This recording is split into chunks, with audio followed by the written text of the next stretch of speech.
Hi everyone.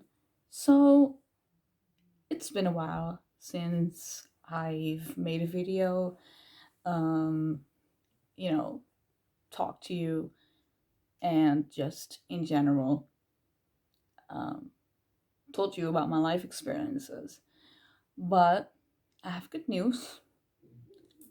I'm back again after a tumultuous period of just stress and deadlines and COVID. And that's exactly what I want to talk about today is COVID. Um, Teaching during COVID, especially because it is incredibly hard to teach during a global pandemic. And then, besides that, having to study as well. That is just something that I feel is one of the biggest challenges I've faced in my entire life. And in this video, I'll explain why. So first of all, the teaching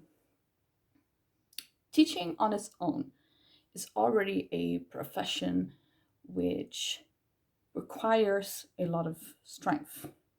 It requires a lot of mental strength and just perseverance. You need to be able to work under less than desirable conditions.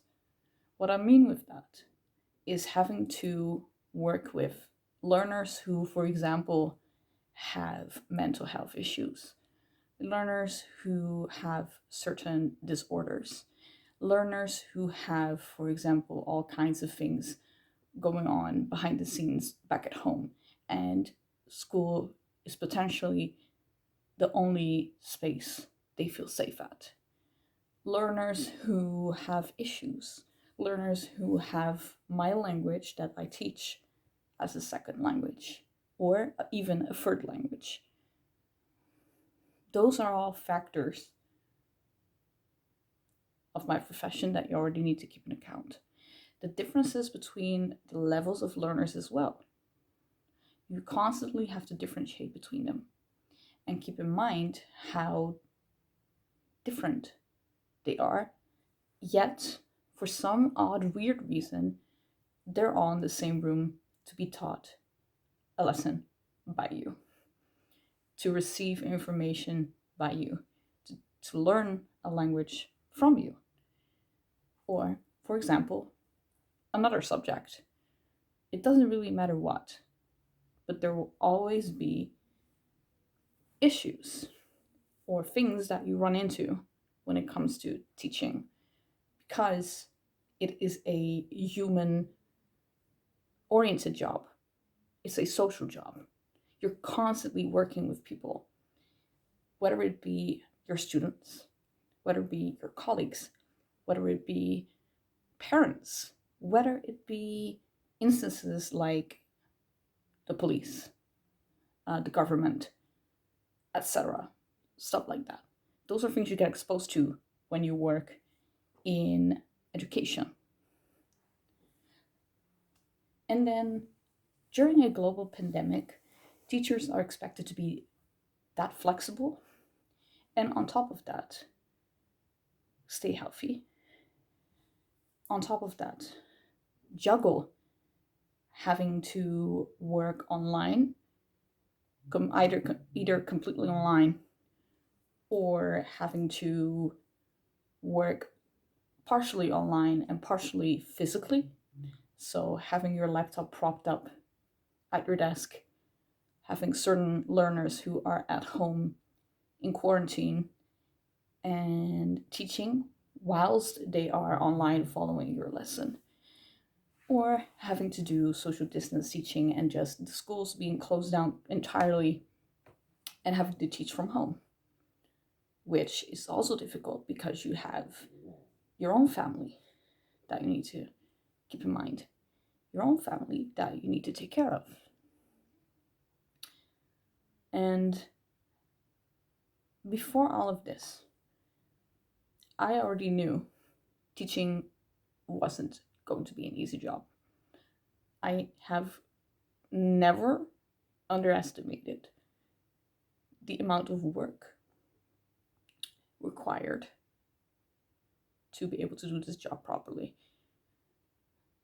because I've already done a study to become teacher's assistant prior to this. When doing that, I realized how much work being a teacher actually is. So I've already faced that reality of coming to terms with the fact that teaching is a job that becomes part of your life. In a sense, it's a lifestyle. Even though you don't want to take your job to your house, you don't want to take your job back home, you end up talking about a lesson to family. You end up talking about certain learners at dinner. You keep them at the back of your mind when you want to go to sleep. Thinking about learners who have certain issues, and you thinking, how can I fix that? How can I work with them? Why is this certain learner being so problematic in one of my classes? Those things sometimes just pop up in the back of your mind without you actually consciously doing it or wanting it. That's how invasive this job is in your life. And then being a student on top of that. As you know, I'm not a second degree teacher yet. I haven't got my bachelor's degree to be a teacher. I'm in my third year of becoming a teacher, so I'm a teacher trainee. And having to juggle my private life, having to juggle keeping a job like at the side, having to juggle studying, so my internship, studying, and just having a private life, that's hard. And having the motivation to continue working, having to study and teach during a pandemic, I feel this generation of students that are going to become teachers, when they eventually are teachers, are going to be some of the best ones, because we can basically withstand anything. Nothing will be too crazy for us. Nothing will be too weird for us. We won't be taken aback as quickly.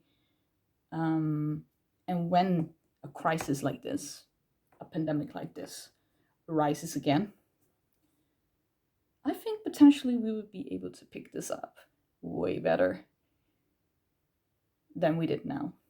Of course, having seen how some schools and how some teachers pick this entire situation up or have picked the situation up is already something I admire so much.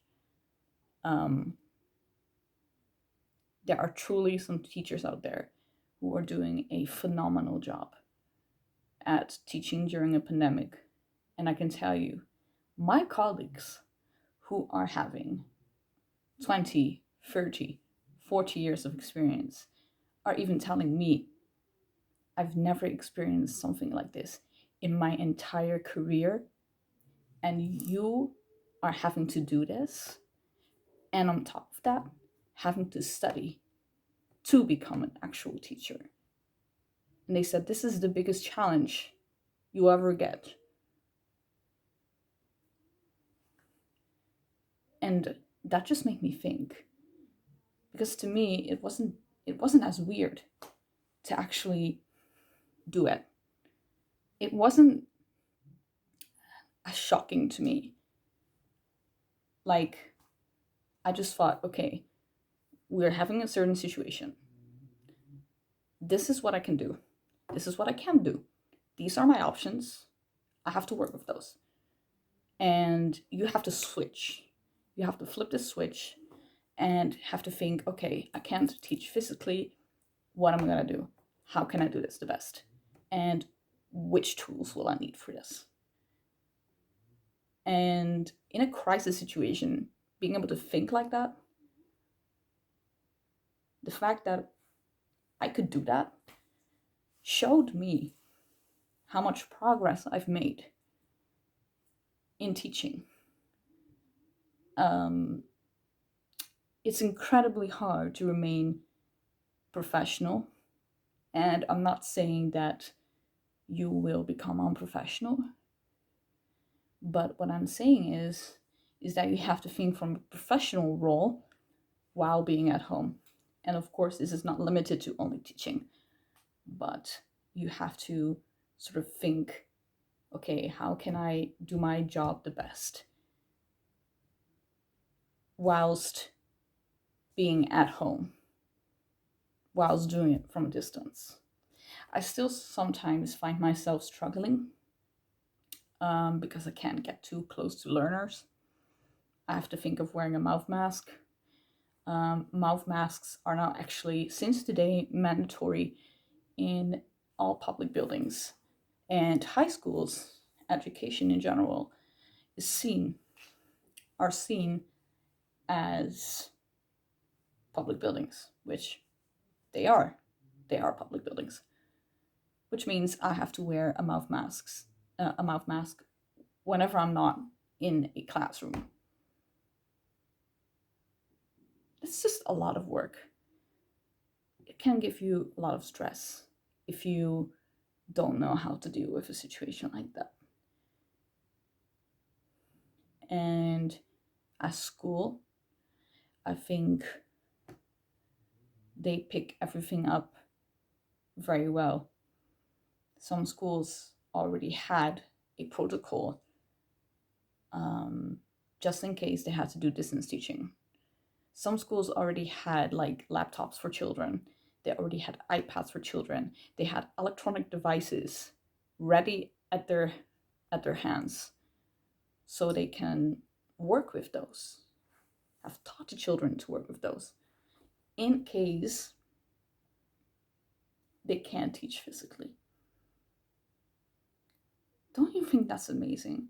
How some schools have already thought of that, of a situation that could potentially never have happened or could potentially not even be necessary to have set up. And that is what teaching is all about. Having to think 5 steps ahead in the future of how you're going to do things if things were potentially to go wrong. How are you going to handle a student that's crying? How are you going to handle a student that gets angry? How are you going to handle a student that just heard that a family member passed away? How are you going to handle a student that suddenly gets ill? How are you going to handle a student that has COVID? How are you going to handle a student that isn't able to follow your classes because they have a certain disability? Things like that, you have to think of that before you even step into a classroom, because you won't know what kind of students you have. But to keep those things and questions in the back of your mind will help you if you actually are going to teach them and find out that they have a certain situation. And